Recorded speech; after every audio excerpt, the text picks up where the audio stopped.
Professor Burgis Kasthala, who's joined us from Trobe University. Michelle is a professor of international law at Trobe University with a regional interest in the Arab world. Her work has considered Arab territorial disputes, international criminal justice, relating to Syria, Lebanon, and Palestine, and the role of international courts in the region. Today, we are delighted to hear Michelle's work on genocide as governance in Gaza. Thank you, Michelle. Well, thank you so much, Shahram, for having me, and thanks for being here either in the room or online. Obviously, we're starting a bit late, but anyway, I'll try to be as truncated as possible, and hopefully we'll have some good discussion. So basically, I'm trying to present this as an international lawyer with a regional interest speaking to largely a politics audience. And the purpose of the talk is firstly that I'll provide a little bit of a background to what was the political but also legal sort of context leading up to October 2023. And then I'm going to think about initially how the concept of genocide was deployed back in sort of after the 7th of October in 2023, and the legal and political dimensions of that. And then I'm going to really focus in on the International Court of Justice proceedings to explain both the ways in which I think that case, which is ongoing, provides many avenues for redress, but it also shuts down other forms of redress and other forms of politics that I think are really important to still focus on. And so then I'm sort of trying to make the broader argument that even if we think that genocide is the strongest possible word in which we can condemn what has happened in Gaza in the last 2 years, that it paradoxically also radically shuts down other ways of thinking about the politics of annihilation that we have witnessed in the last 2 years. Mike Pompeo declared that the US no longer saw the West Bank settlements as illegal under international law. All of these various developments were then sort of, I think, and epitomized through the 2020 Peace to Prosperity plan between Trump and Netanyahu, where obviously Palestinians were no longer at the table at all. This was a radical sort of depoliticized vision of economic peace, where Palestinians would subsist in some form of Bantustan. And at the same time, of course, we saw the real momentum for the Abraham Accords. That same year, Morocco and the UAE had signed the Abraham Accords. And obviously the big fear was that Saudi Arabia at some point would follow suit. And obviously we know that that was a real push for some Palestinian factions within to try to push back against that. As well, I think what we've seen in the last 2.5 years, I think quite shockingly, has been the massive infrastructural, economic, public and private investment that has really gone on between the US, Israel and the Gulf monarchies. Massive. And the genocide has not stopped it. In fact, I think in some ways it's actually exacerbated it. And so we had all of this going on. We had obviously West Bank settlement expansion. We had formal plans from 2017 outlined by Smotrich in his plan of 2017 to formally annex the West Bank. And Gaza itself was just languishing in its some slightly sort of prison type existence.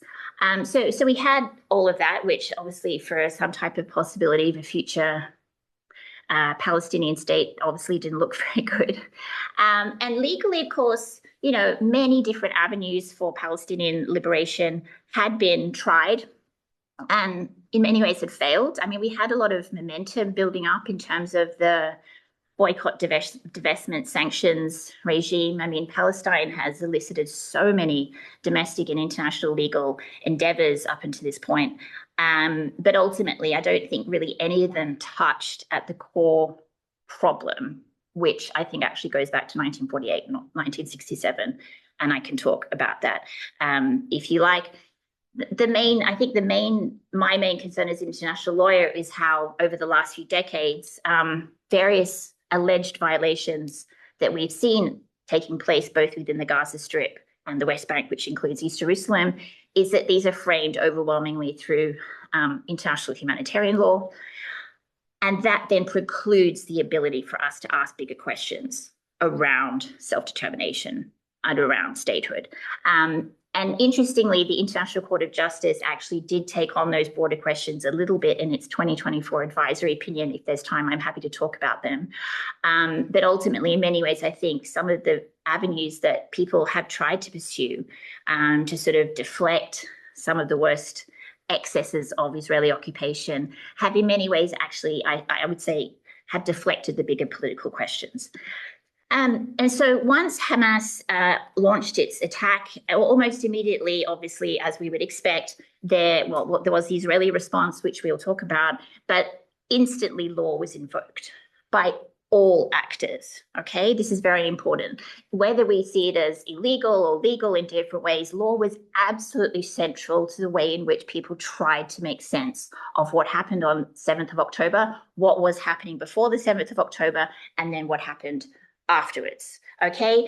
And obviously, I hope you can remember the various Israeli statements that soon ensued, very extreme in their nature in terms of cutting off water, food, electricity, potentially targeting the whole population and holding the whole population as potentially responsible. Some Israelis also deigning the activities of Hamas and Palestinian Islamic Jihad as genocidal in nature. So we already, on the 7th of October or soon thereafter, were seeing uses of genocide being used by Israel and its supporters.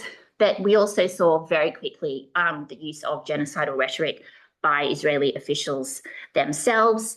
But Israel was very careful and I think very clever to ensure that it tried to frame its campaign through the law and self-defense. And so what I'm trying to do in my talk is to sort of lay out how over the last few years, we've had lots of different international legal regimes that have been applicable potentially as a way to understand what's going on.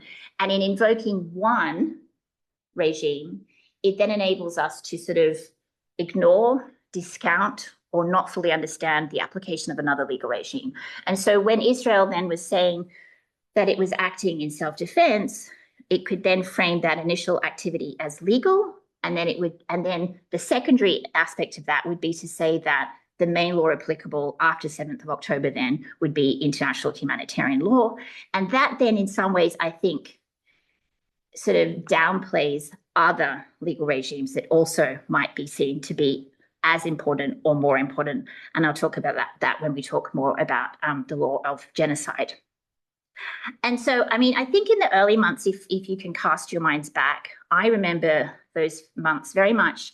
If we saw genocide being used, I saw it as very much a political usage early on.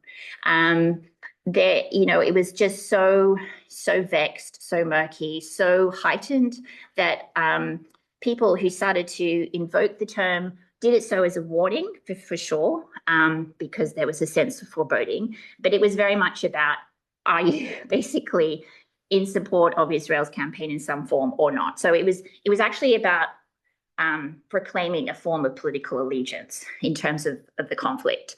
And I don't think it was really until we got South Africa's launching of its legal case at the International Court of Justice in late December 2023 that there was really serious consideration given to actually thinking about the legal implications of Israel's actions through the genocide frame. Before that, yes, many lawyers, myself included, were using the term, but we were using it politically.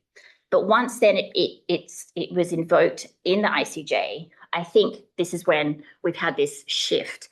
And what I want to sort of talk about then is the extent to which, in framing it in that legal space, yes, in some ways we might say it's a political victory, but in other ways, in fact, it also shuts down other ways of speaking about what has been happening in Gaza, both politically and legally. I think as well, it's interesting to note here, even early on, and I've written about it, we saw not only the proliferation of genocide discourse, but we also saw the proliferation of other words being used and created to try to capture the enormity of what was going on. So I've referred to these as sides. So in the last 2 years, we've seen many scholars and activists not only using the word genocide, but using affiliated terms such as domicide, ecocide, epistemicide, hospilicide, medicide. I mean,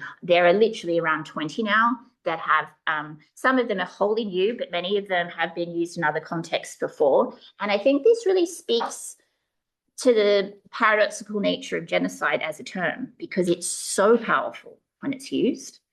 But already there's this sense that potentially what has happened and what is happening in Gaza is more than genocide, or that the law can't speak to what is happening. So we need to create a new word, that might capture part of that phenomenon or sort of a similar type of phenomenon. And I think, again, there's sort of a catch-22 here when we think about something like genocide, which was really very well developed in relation to attacks, for example, during the Syrian conflict.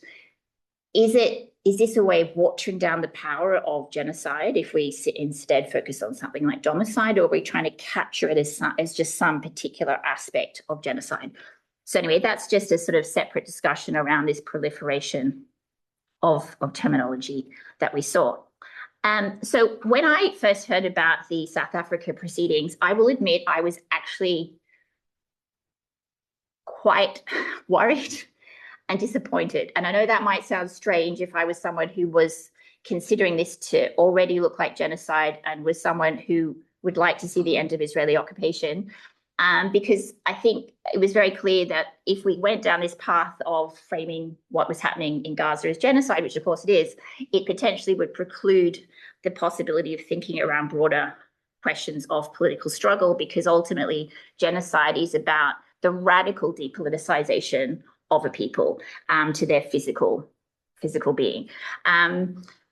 But I mean, I think once we sort of survey what the possibilities were for legal action, I think it was strategically the best choice available. That's what I would say. So if we think about, late 23, when South Africa took up the case, we have to think about what other avenues would have been available domestically, i.e. through the Israeli legal system.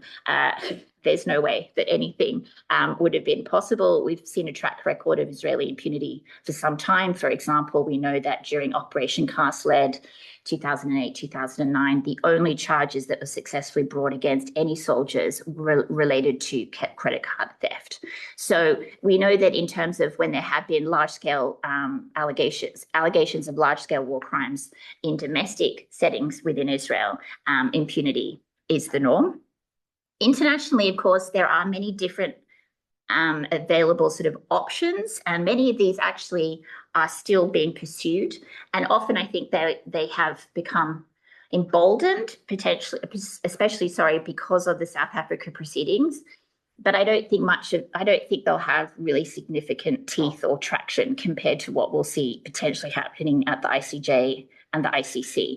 So obviously, as we all know, the most preeminent sort of body here would have been the UN Security Council. I'll talk a little bit about it at the end with its, I think, radical abandonment of Palestinians in UN Security Council Resolution 2803. But we would have expected, as per decades of US foreign policy, that the veto would be used in relation to any form of redress, and that obviously played out over the last 2 years. We have the Human Rights Council. The UN Human Rights Council, it has been extremely active really in the last few years with its Commission of Inquiry and its special procedures, its special rapporteurs. And these, I think, have really helped in furnishing just general awareness about the situation, but in and of themselves, they can't really bring about any significant redress or form of accountability. Regionally, as we know, there are no courts available. And the European Court of Human Rights only very incidentally in the past has considered some aspects not relating to the genocide, but relating to things like settlement products. So ultimately, we're really left then with the ICC and the ICJ as the two main fora available. Firstly, I'll briefly touch on the ICC, and I'll talk about how obviously its remit could extend to genocide, but it so far hasn't. But how, in fact, I think the focus still has to be the ICJ, and then what the limitations and the possibilities are through ICJ hearings. So I'm not sure if this is known or not, but just to go through the basics of the ICC. So its jurisdiction is based on state consent, okay? There are possibilities for cases to be heard even without state consent if the Security Council acts. But as we know, in relation to Israel-Palestine, that's never going to happen. So for any case to be possible relating to Israel-Palestine, we would need some form of state consent. And this has been the real struggle for Palestinians, because until very recently, the court did not deem itself to be able to see Palestine as a state. So initially, Palestine tried to become a member to the ICC in 2009. It sat on the request for years and eventually rejected it. It then tried again, and in 2015, it was successful. So from 2015 onwards, the court has officially had jurisdiction over the occupied Palestinian territory through the Palestinian accession. And that means that it would have jurisdiction over Palestinian citizens, so potentially any of those Hamas or PIJ fighters who have, been implicated in alleged war crimes on October 7, for example. I'm just illustrating this, but also on Palestinian territory, West Bank, Gaza Strip, and East Jerusalem. Okay, it would not extend to the territory of Israel proper, but it would extend then to Israelis themselves acting on Palestinian territory after October 7. The problem was that although the court did agree to Palestinian membership, it sat on it for a very long time in terms of trying to sort of initiate a case. And it took 6 years before it finally basically said, well, for the purposes of the Rome Statute, we will take Palestine as a state based on, the territorial confines of the OPT, the West Bank, Gaza Strip, and East Jerusalem. And it said, but this doesn't mean we're making any actual decision or finding in relating to Palestine's territory, because that's beyond, Palestine statehood, because that's beyond our remit. But at least that was the opening then for some type of formal investigation, which Palestinians had been pushing for years, both in terms relating to conduct of hostilities in Gaza and especially in relating to the West Bank on the question of settlements. So we did have that backdrop and that possibility, but I'm sure some of you will have noted that the court has been under massive attack before and since October 23 in relation to its dealing with the case, but also, broader legitimacy problems which it's faced for years because of its inability really to confront Western power, for its focus on Africa. And so even if we didn't have the Israel-Palestine problem, the court already was really challenged in terms of its legitimacy. You probably will know, though, that very soon after October 23, there were calls for the prosecutor to act, and he did so far more slowly than he did in the case of Ukraine. And it took the court basically a year and 2 months to finally issue arrest warrants, then against 3 Palestinian leaders and 2 Israelis. The 3 Palestinians have now been killed by Israel. And so we're left simply with the arrest warrants against Gallant and Netanyahu. These arrest warrants focus on war crimes and crimes against humanity. They do not include the charge of genocide, even though the court could have done so. So, that will be interesting to see if the court would choose to add that, for example, because if we've got enough momentum happening with other cases going on, whether it would do so, because in the past, particularly with the ICJ and its earlier case law relating to genocide on the Yugoslav conflict, it relied extensively on the ICTY to sort of help it out in terms of its jurisprudence. So there may be a bit of back and forth. I myself think that the court is under such immense strain because of the sanctions and its attacks on Bensouda and now Khan, the prosecutors, that I'm not sure how far it will go. We also just have the logistics. How would Gallant or Netanyahu actually be arrested? Would any state be willing to do that? I think they are more so than they were even a year ago, but I still don't really see much traction there.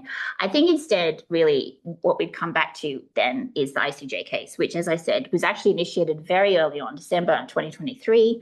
Already, South Africa presented really very, I think, strong evidence to suggest that there was a case to be made against Israel relating to the charge of genocide. And just to explain briefly, as you probably are aware, ICJ cases are very slow. And yet the court, I think can't remember the exact date, it was 20-something of December, South Africa brought the case, and then proceedings were heard almost immediately in January relating to provisional measures. And this is basically a very useful technique available to the court, basically where one of the two parties can say, help us immediately. Can we please freeze the situation that is under dispute, that is undetermined, to keep it as it is, so that when the court does have the chance to finally consider it, nothing will have changed. That's the nature of provisional measures, yeah? And so South Africa's argument was, we are alleging that there is a risk of genocide having already occurred or that it could occur. We don't want things to change. We want them to stay the same.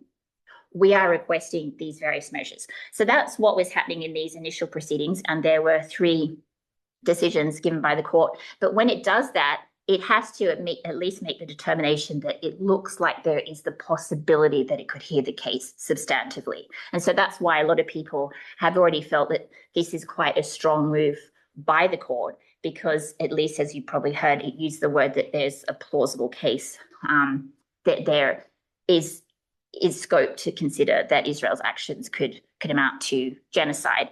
And I think it's really important to underscore why potentially South Africa did this sort of use this strategy, because essentially, like the ICC, the ICJ does not have compulsory jurisdiction, okay? It has to rely on state consent. It can do so by states saying, hey, we're happy, any case, just bring us before you.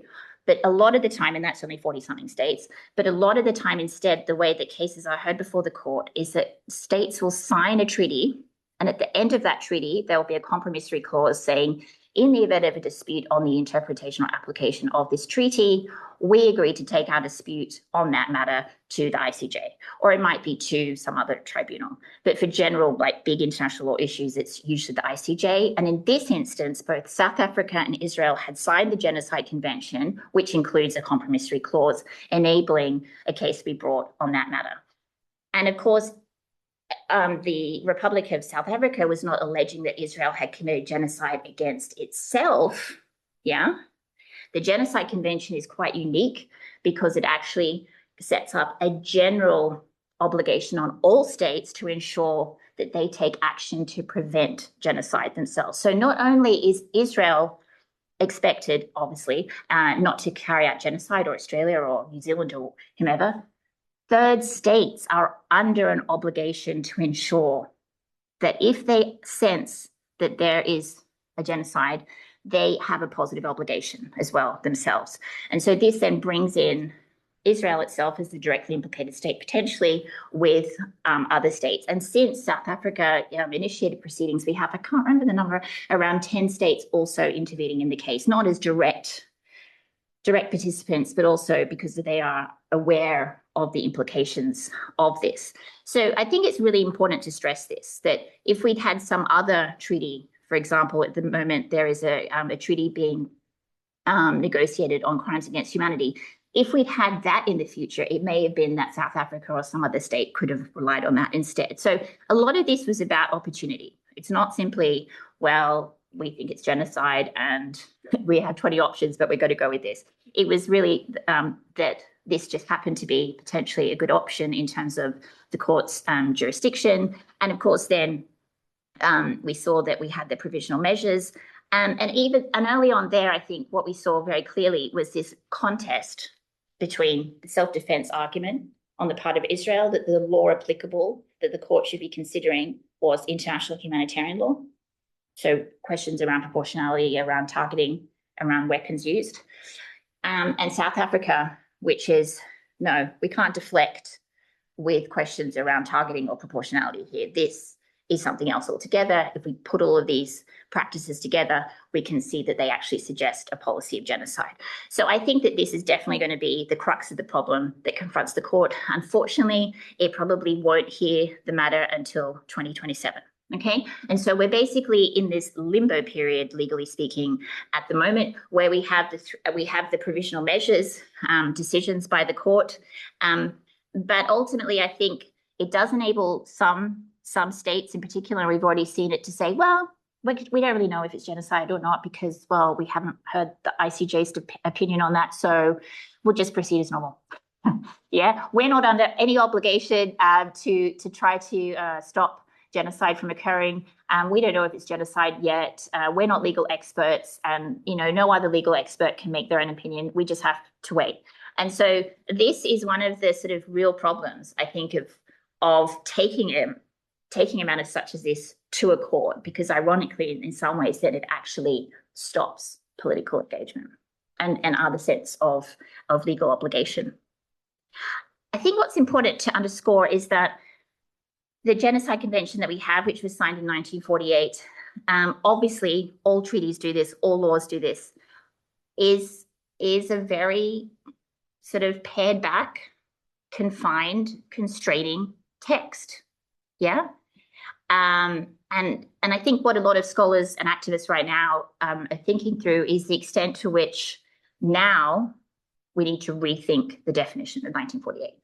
And whether we do that by reading into the Genocide Convention itself, looking to sort of earlier iterations that its key author, Raphael Lemkin, had devised, or whether we can look to ICJ jurisprudence, which sort of avenues there would be available, or whether we actually just should abandon the term altogether. I mean, this is the question. Like everyone knows that the term itself has such power, but as I've tried to sort of hint at already, by invoking it potentially, you lose other ways of speaking, okay? And if we're invoking it right now and then suspending judgment until mid-2027, and what happens if that judgment is no genocide, then legally and politically, where are we left? Potentially, it's extremely damaging, actually.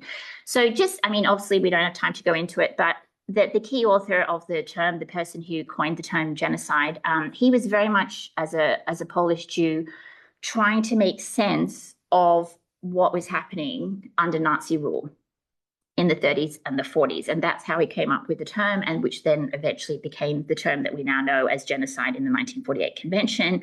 And his understanding, at least in his book, Axis Rule, is a very expansive, sophisticated sociological sort of appreciation of social destruction.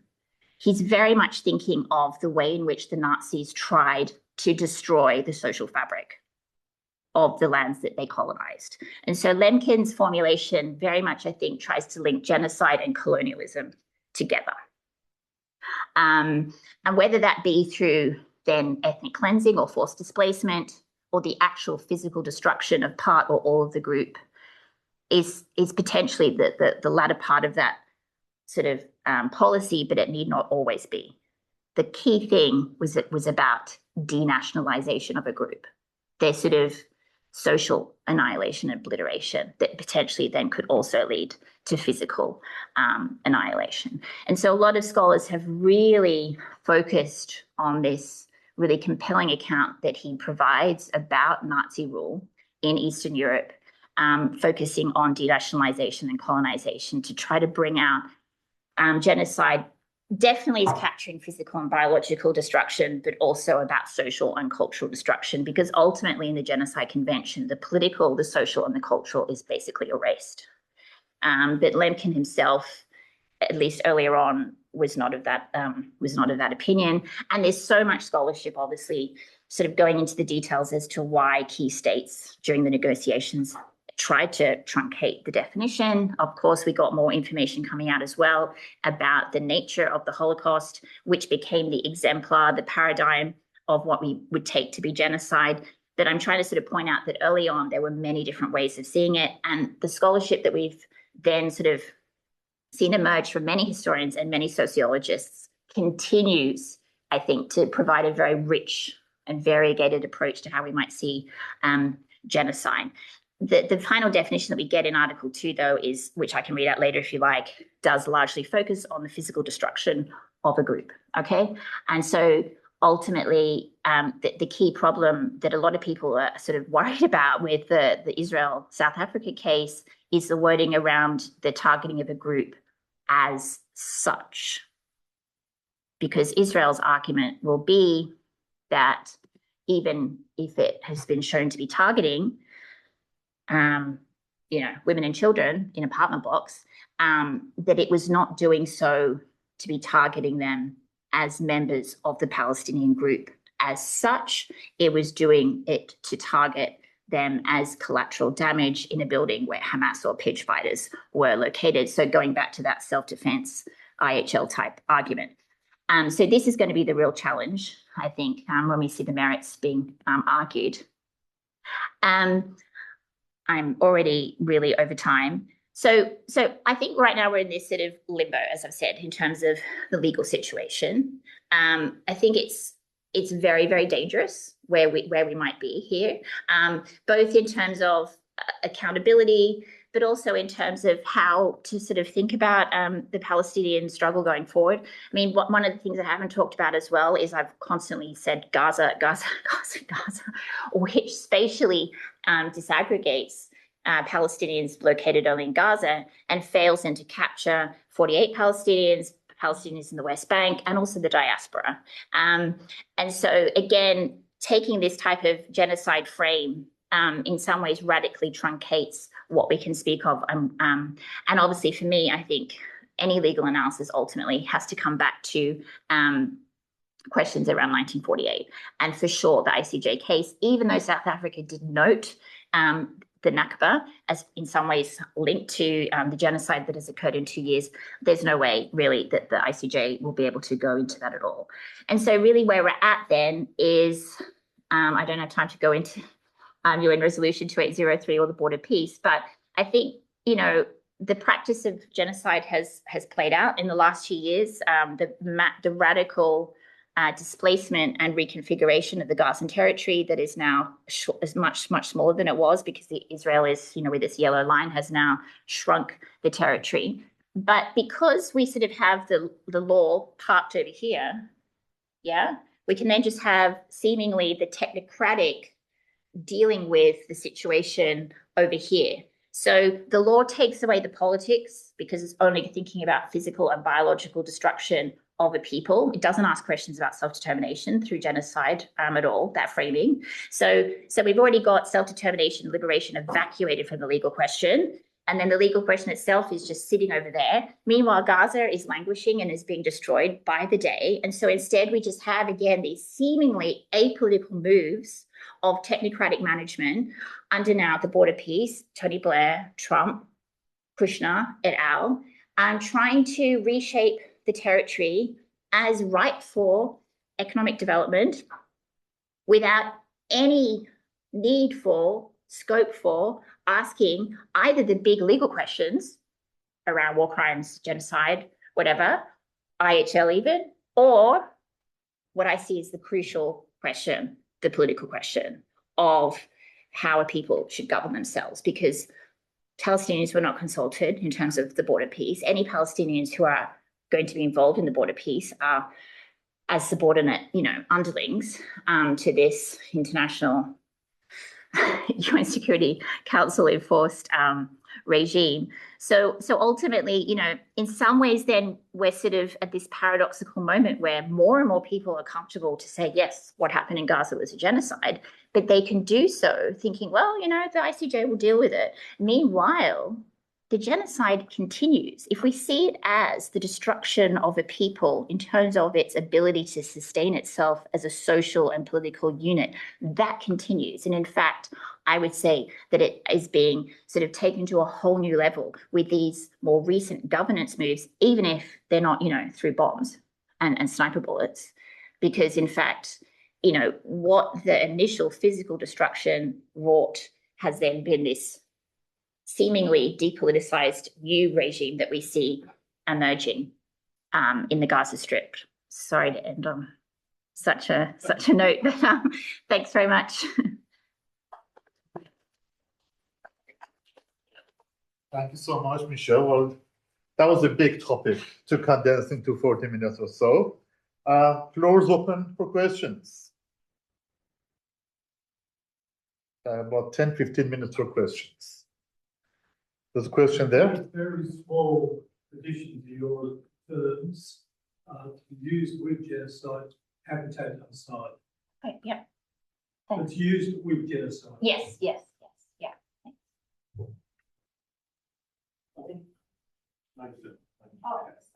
There's a question online. Let's give priority to the online question. Go ahead. Please introduce yourself and share your question.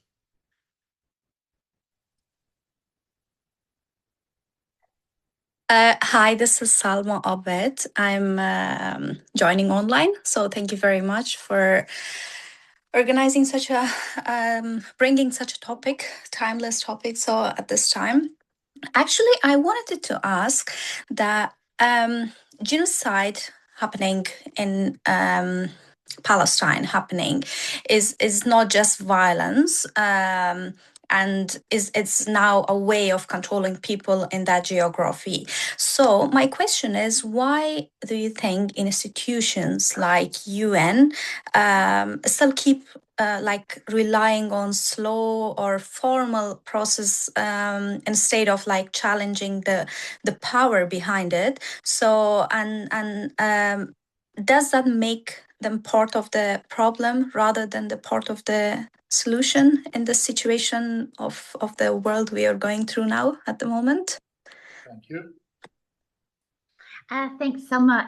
Yeah, I mean, I think we're in a double bind. That's what I sort of tried to capture as well. Like, obviously, you know, if you're sort of trying to challenge what's happening in Gaza, then of course you would champion something like what South Africa has done as well, even though you know it's going to take 3 or 4 years.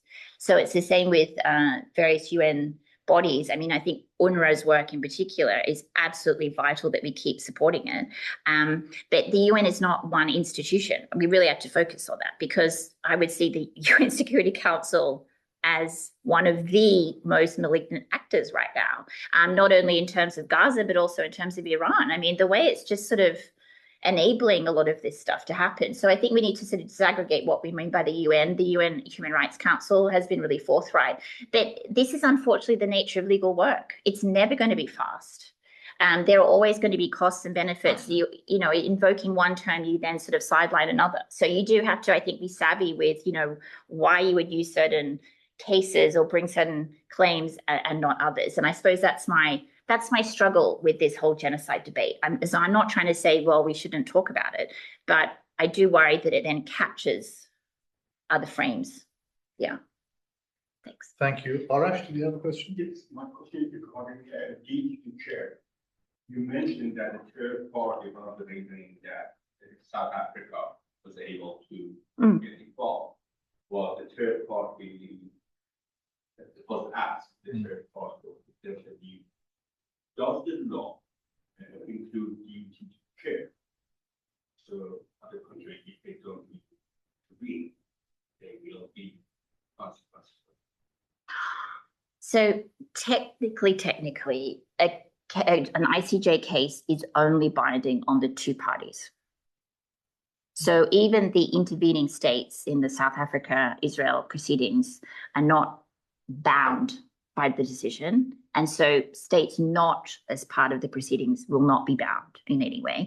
But what the ICJ is simply saying in many ways is we interpret your treaty obligations as X. So any state which has signed the Genocide Convention theoretically would be on notice after the decision, you know, that it has these types of obligations. So I see the ICJ simply telling states what they should already know a lot of the time, which is these are obligations, but sometimes they're unclear. That's why they have to go to the court. So technically, no, it couldn't be enforced on a third party at all.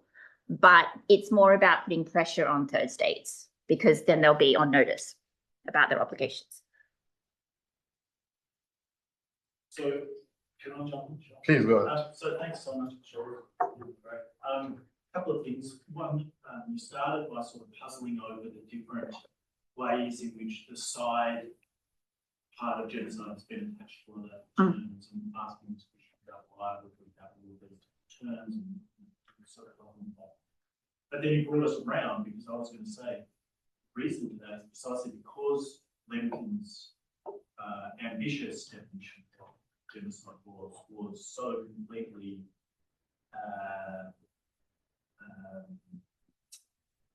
reduced and defanged, Emaciated, through the process of international law. By the time it gets to the Genocide Convention, you literally have a literal interpretation of the word genocide. as the only really working definition. So all the other ways in which Lemkin imagined that term, the social, the political, the cultural, they all get cut out, they all get removed. And so when you have these processes happening out in real time, people are now having to go back and reinvent these sort of new terms because genocide does no longer mean the social and cultural and political eradication of people and their symbols and artifacts and so on. Yeah. So I think there's sort of a full circle going there, and that makes me think to what extent there is appetite legally, and this is a question I don't have no idea of, to go back to those sort of foundational principles that Lemkin was trying to articulate in his vision of what genocide was supposed to mean, and reimagine what it means for international. So that when we come to a case like Gaza, it isn't just the human cost, but is a total picture of the suffering of the people. I think that's sort of, you know, that may well tie all of the threads of this kind of paper together, that actually the problem isn't the ICJ case or whether or not that's going to be effective. The very principle of genocide itself has been completely devamped and has become simply a sort of technocratic term to mean the eradication of human life, not the whole complex sort of world in which we live. The second question, if I can, is about South Africa and not ICJ. Because I think we also have to view that a little bit more cynically than taking it at face value. You've got an ANC facing corruption charges, nepotism, struggling economy, but the one thing that they think they can sell to the world and to their own people domestically is the fact that they stand for justice. But it's so interesting that they don't stand for justice in Africa. They don't stand for justice in any other war crimes or genocide case. Sudan. It is purely is because there is no political risk, really, for South Africa to take on Israel, probably because they know they won't win. And also, but there's a lot of domestic political capital that you can get out of this. It's an international capital as well. So I'm not sure that we want to take it at face value as a case. It has a sort of, it has a kind of cynical whiff about it. I think in terms of it's a very inconsistent foreign policy because genocide has happened right on the back door of South Africa, and they've never taken anyone else to the ICJ. So why they would be so interested in the case of Gaza just months before elections seems, you know, really interesting. We might frame that. Yeah, thank you. So to take up South Africa, can't talk about its domestic politics. I will say, yes, of course, I think there has to be that reading. It has, though, demonstrated quite profound solidarity with Palestine for decades around apartheid. And so I think it's quite interesting it would be interesting to trace, you know, how South Africa has moved from the apartheid framing to the genocide framing, because obviously there was a lot of Palestinian activity around apartheid for the last decade. And, you know, in the last few years, we've even had Human Rights Watch, Amnesty International, B'Tselem all coming out to declare apartheid in Israel. And so I do think South Africa has had this real affinity. I've just found it, just so you know. Colombia, Libya, Mexico, the state of Palestine, Spain, Turkey, Chile, Maldives, Bolivia, Ireland, Cuba, Belize, Brazil, Comoros, Belgium, Paraguay, Netherlands, Iceland, Namibia, US, Hungary, Fiji are all intervening in the genocide case. This is massive. So many of those states will do some solidarity with South Africa, but obviously some, such as Hungary, I can imagine, maybe not now, and the US will be doing so with, you know, on the side, let's say, of Israel. So I think it'll be interesting to trace those political allegiances as well. And just to your point about the constraints of genocide, absolutely. And we saw that playing out with the Yugoslav ICJ cases, where there was a lot of hope that, you know, there could have been a more expansive reading. And in fact, in some ways, we could say the court went even narrower, like extremely constraining in terms of how one could prove genocide in the case of Yugoslavia. And so I think the court's under massive pressure actually to try to backtrack on that. And it does not have to follow precedent. It's not like a Supreme Court. It literally has to treat each case on its own merits, but it often does defer to its early decisions. So I think it will be actually quite fascinating to see at this moment what it wants to do, because so many people are making this point that, we're at the point where the Genocide Convention almost has lost all validity if it's been taken to such a sort of narrow understanding. Yeah. Kind of deal question. I like to think in terms of solution of Yes. issue. Could you use, for example, the Jewish national memory of genocide to help the Palestinian case? Because if you have, I truly believe that you have a counter force, particularly coming or emanating from the Jewish themselves, who experience the genocide firsthand, to help the Palestinians. Because I think we have to create a counter force against what's happening in Palestine. Yeah, I totally agree. We have seen that. So if some of you have seen, for example, the Palestine Action activism in the UK, some of the people who have been arrested with their placards saying, I oppose genocide, I support Palestine Action, some of those individuals have actually been either descendants or direct survivors of the Shoah. So, there are these wonderful or terrible examples, but I don't know if we're at the point where there's a tipping point. Yeah. I think with each day there is more momentum. And, this notion of never again, we really need to sort of explore what that actually means. Because there's such a debate within genocide studies as well about comparative genocide, or whether you take the Holocaust as the paradigm. And yeah, I think there are more solidarities emerging, but at the same time, within Israeli politics itself, it's becoming more and more and more right-wing. So I just think the fissures, the fractures are becoming more pronounced. Sorry? You don't see it as a viable solution? I see it as a really strong force, but I'm not sure if it's going to be sufficient to counter some of those other forces. Yeah. So, okay. Just Brief question. it's just like continuing the conversation around this idea of Jewish solidarity, because as you mentioned, Israel itself has gone into a much more fascist kind of state of affairs. I think it's reporting on that, especially around young Israelis being that more fascist generation. But also like the ways in which the Shoah itself was mobilized for fascistic purposes in Israel to commit these kind of ethnic cleansing against Palestinians, like the ways in which Palestinians were, like in the colonization of Palestine, were depicted as Nazis. What do you think about that in terms of like then how do you form these solidarities with a huge propaganda effort to kind of depict Palestinians as kind of the continuation of the Shoah, link Palestinians with the Shoah and with Nazism. I think that there are movements within Jewish Israeli society of solidarity, and they're great, but they're so minor. Yeah. And unfortunately, while that's happening, the counter is becoming stronger and stronger.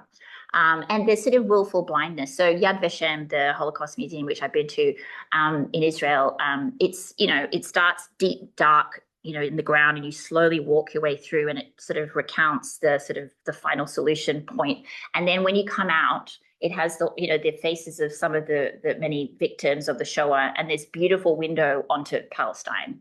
And the vista is onto some of the scenes of Nakba annihilation. And there's no acknowledgement of it. Like the possibilities for bringing the two together and yet not are just astounding. And I can't see, the average Jewish Israeli being able to do that. It's the same for Australia. Like, people ask me, why are you interested in Palestine? Well, I'm from a settler colony. And I don't think we're really grappling with these things as sufficiently. So yeah, I'm sorry, I see openings, but the general trends are not positive right now. I think they'll have to be forced. I mean, it's the same argument with South Africa. Like, you know, yes, there were some people in South Africa, whites, who, you know, saw the way it was, but ultimately you need pressure. You really do. And right now it's being enabled, not, I would say, not the other way around. So time is against us, so that's okay. But I'm going to use the chair's prerogative and actually ask the final question. We have two final questions, one is the third final question. And I couldn't let this go. You had only 2 minutes to talk about the Board of Peace. And I wonder if you could just spend a bit more time talking to us about the legality of the Board of Peace, because it seems to me that it's harking back to the mandate era, where these big colonial powers, foreign powers going in and taking over, saying, we're going to make things better for you, but you don't talk to us, we tell you what to do. So where is the legality of it? How is it legally defendable? Okay, I'm putting my lawyer hat on. Yes. UN Charter, 3 primary bodies. The most important one is Security Council. Yeah? Under Chapter 7, you know, the Security Council will make, you know, binding resolutions. The General Assembly, the ICJ can't do that in the same way. So ultimately, the Security Council is the main body. And in this instance, it has acted under Chapter 7. No one can fault that. But the bigger question, and this has come up before in some other cases, is, like, only tangentially, is the extent to which the Security Council itself is bound by international law. So under the Charter, for sure, no one can trump the Security Council. But can the Security Council break international law? For sure, it's breaking international law. It is overriding the Jus Cogens, the peremptory norm right of the Palestinians' self-determination. No one will dispute that. So in fact, Resolution 2803 is a breach of high principles of international law, for sure. How do you enforce that? You absolutely can't, but that's exactly what's going on. So unlike, for example, with the mandate period, where I would say it was all legal because imperialism was just fine and legal, now we have, over time, the crystallization of Jus Cogens norms, including against aggression, including for the right to self-determination, which the ICJ has confirmed that the Palestinians have a right to realize. And then the Security Council has basically gone along and said, oh, no. So clearly it's in breach, I think. No one's standing up to them. I mean, so many states are just going along with it, including so many Arab states. It's just astounding. Sorry. Okay, on that sobering note, I think we need to come to a decision. Thank you so much for joining us today. Amazing talk, really rich, and I'm going to take opportunity of this occasion and let everyone know that we're going to have a conference on the Middle East, and hopefully all of you will attend and we'll discuss these issues further. That's on 4th and 5th of November, I believe. Thank you very much. Is the court paper still open? It's still open, yes, and lunch is being served outside. Thank you. No, thank you. Appreciate Thank you. it. Thank you. Fantastic.